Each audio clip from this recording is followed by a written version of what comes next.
안 돼. 누르지 마. 하지 말라고. 누르지 마. 누르지 말라고. 누릅니다.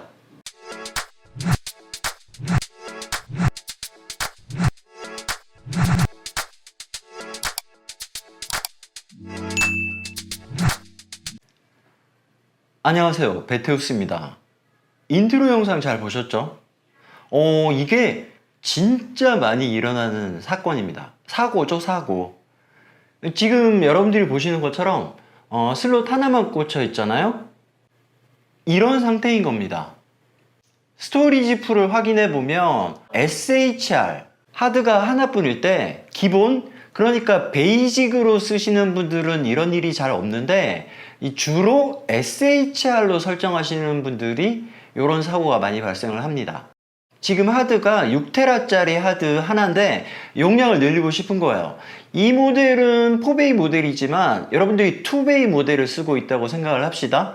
보통은 레이드 1을 쓰는 게 많지만 용량이 아깝잖아요. 그래서 여러분들은 12테라를 쓰고 싶은 거예요. 이런 식으로 6테라짜리 하드를 하나 준비하십니다. 이 상태에서 장착을 했습니다. 핫스왑을 하든 아니면 전원을 끄고 장착을 하든 똑같아요. 지금 보시는 것처럼 새로운 드라이브가 잡혔습니다. 새로운 하드가 잡혔는데 눌러보면 2번인 거죠. 1번은 초록색이고 2번은 초록색이긴 한데 색깔이 다르잖아요. 자, 이 상태에서 여러분들이 원하는 대로 12테라를 쓰시려면 이 두 개를 레이드 제로나 JBOD로 묶거나 아니면 아예 새로운 스토리지 풀로 잡아서 쓰셔야 됩니다. 그래서 저장소로 가셔서 생성 누르시고 스토리지 풀 생성을 누르시면 이제 새로운 스토리지 풀을 만들 수가 있어요. 그러니까 우리가 원하는 대로 할 수가 있단 말이죠. 그런데 정말 많은 분들이 여기서 이걸 누르십니다. 그나마 레이드 유형 변경을 누르셨다면 지금 현재 SHR이잖아요. SHR2는 레이드 6하고 똑같거든요. 어차피 하드가 모자라. 지금 이 모델이 4베이 모델이니까 이게 나올 거고 2베이 모델은 다르게 나오겠죠? 여기서 드라이브 추가를 누르시는 분들이 계십니다. 이렇게요. 정확하게 의미를 모르시고 클릭을 하십니다. 그리고 누르죠. 그냥 계속을 누르십니다. 마지막 기회인데 또 적용을 누르겠죠? 누릅니다. 그리고 확인. 그리고 뭔가가 떴으니까 이제 기다리는 거죠. 지금 화면에 시간 보이시죠? 시간도 되게 오래 걸려요. 이렇게 해놓고 하염없이 기다리는 거죠. 꿈과 희망에 부풀어서. 대략 9시간의 시간이 흘렀고요. 드디어 끝이 난 것 같습니다.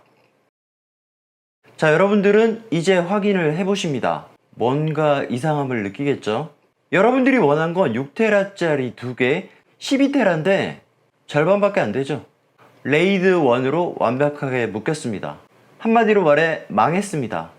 이제 여러분들은 시놀로지 다스 카페에 열심히 문의를 하시죠. 망했다고, 방법이 없냐고.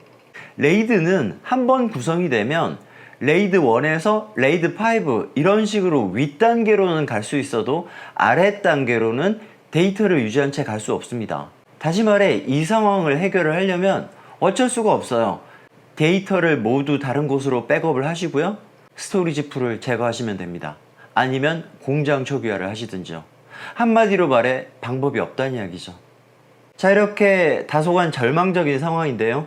자, 여러분들을 위해 제가 상남자식 해결 방법을 하나 알려드리겠습니다.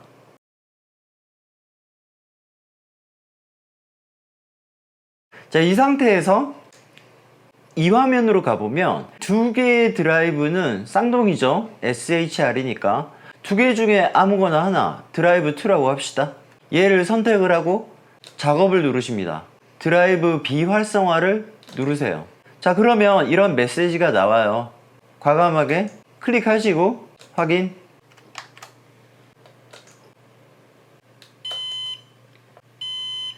자, 경고음이 나오죠? 지금 드라이브 2를 제가 비활성화 했잖아요. 레이드가 깨졌다는 겁니다. 일단 시끄러우니까 음소거를 하시고요. 저장소로 가보시면 스토리지 풀에 문제가 발생했다고 나오죠. 그렇지만 여전히 데이터는 어쨌든 읽을 수가 있긴 하죠. 레이드 1과 똑같으니까 쌍둥이잖아요. 자, 이 상태에서 생성으로 갑니다. 그리고 스토리지 풀 생성을 누르세요. 드라이브가 없답니다. 지금 뭘 하려고 하냐면 SHR, 즉 레이드 1으로 구성되어 있는 이 두 개의 드라이브 중에 이 두 번째 드라이브를 제가 비활성화를 했고요. 얘를 새로운 스토리지 풀로 잡으려고 하는 거예요. 아시겠죠? 그런데 여기 보면 이 드라이브 2를 바로 새로운 스토리지로 잡을 수가 없어요. 자, 그럴 때는 이 친구를 제거를 하세요. 그리고 다시 끼웁니다. 자, 드라이브 2가 다시 생겼죠? 다시 스토리지 풀로 가십니다. 생성 누르시고요. 스토리지 풀 생성. 자, 이제 두 번째 드라이브, 사실 같은 드라이브죠? 한번 뽑았다가 꽂은 것 뿐입니다. 얘를 새로운 스토리지 풀로 만들면 됩니다. 이번에는 베이직으로 한번 만들어 볼까요?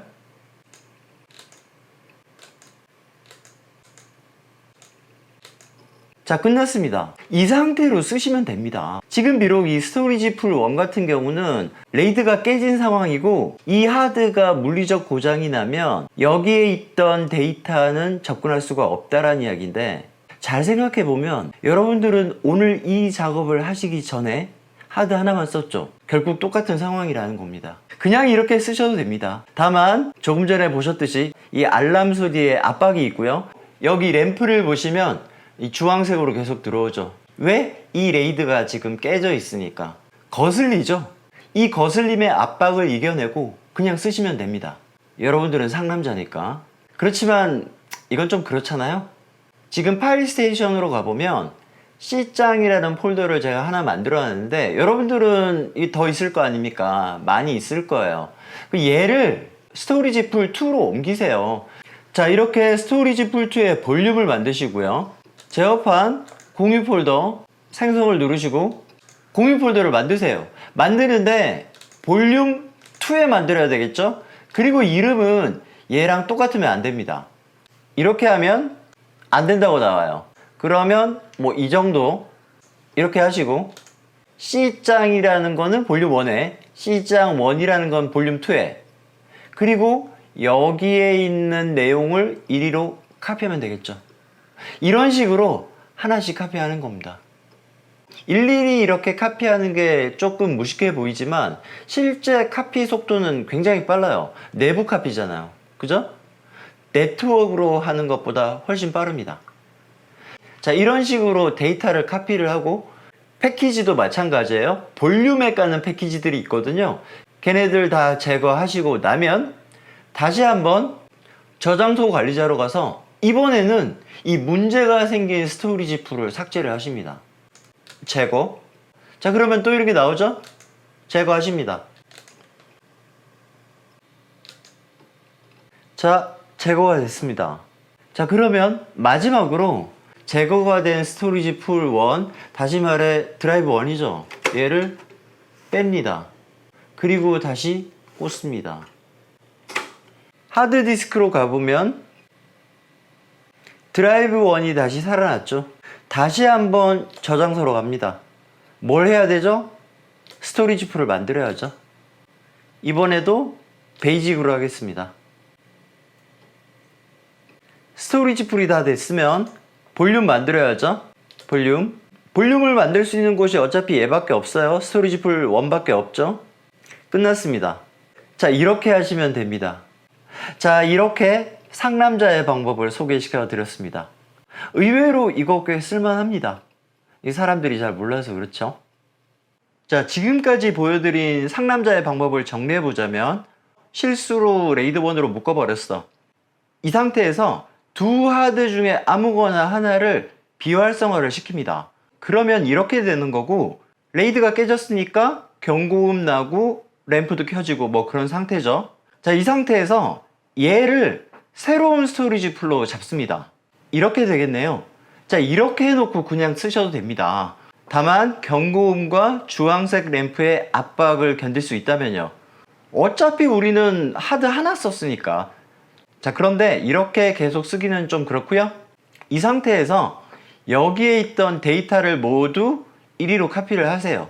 그리고 나서 얘를 해제하면 되는데, 문제는 패키지에서 사용하고 있는 그런 특정 폴더, 비디오, 포토 뭐 이런 것들이 지워지지가 않을 겁니다. 그러면 패키지도 중지를 해야 되겠죠? 그리고 패키지 삭제도 다 합니다. 그리고 이 스토리지 풀을 삭제를 하는 겁니다. 마지막으로 이 친구를 새 스토리지 풀로 잡는 거예요. 자, 이제 여러분들이 원하시는 대로 두 개의 하드를 각각 사용하게 되었습니다. 물론 패키지를 새로 깔고 뭐 이런 작업들은 하셔야 되겠죠? 그래도 다른 장소로 데이터를 옮기지 않고 이 NAS 안에서 다 해결할 수 있다는 점에서 괜찮은 방법 같습니다. 자, 이렇게 실수로 RAID 1 혹은 SHR로 합쳐버린 하드를 약간의 꼼수를 써서 분리해내는 방법을 알아봤습니다. 자, 오늘은 여기까지고요. 오늘 영상 도움되셨다면 좋아요와 구독 부탁드립니다. 감사합니다. 지금까지 베테우스였습니다.